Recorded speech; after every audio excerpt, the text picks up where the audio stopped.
Now, the cool thing about knowing this stuff, knowing what your desires are and being clear on them, is that it can start to allow you to kind of dream, fantasize, experience all the things that you have on your list.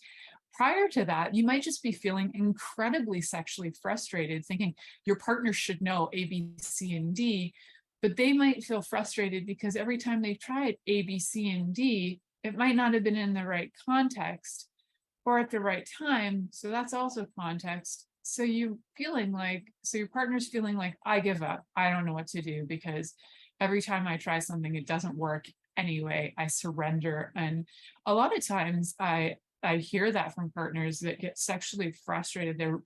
They're frustrated and they'll say they're sexually frustrated, but ultimately what it's coming down to is there's lack of communication and there's no understanding for themselves personally, and their partners don't understand either. Why? Because we're never taught to communicate this, and we're never taught to actually know how to communicate this, or even that we're allowed to, or that we're allowed to have pleasure, or that we're allowed to have desires, and that we're allowed to experience them. So how do we then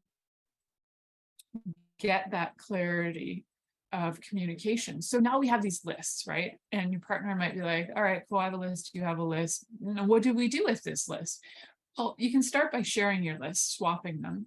And then you can start by saying, let's look at one thing on the list today that you would like to do. So on my do's, don'ts, and maybes list, I encourage you to go to the do's list, the do's part of the list, and say anything on there that you both have in common. Make a point that sometime in the next 24 to 48 hours, you're going to take action on one of those things. So if one of those things is like having sex against a wall, and I don't know if I have that on the list, I can't remember, I did the list a long time ago, but if it is happens to be like having sex up against the wall, then in the next 24 to 48 hours, make a point of having that date with your partner to fulfill one of your do's lists. So it's not just about making a list. Now it's about taking action after having the list so that you can actually start to see that you're both committing to this process of knowing what each other's desires are, communicating each other's desire, communicating your desire to your partner, and then fulfilling each other's desires and allowing them to kind of feel way more pleasure in their life, but also allowing them to feel like they're heard and loved, right? That's really key.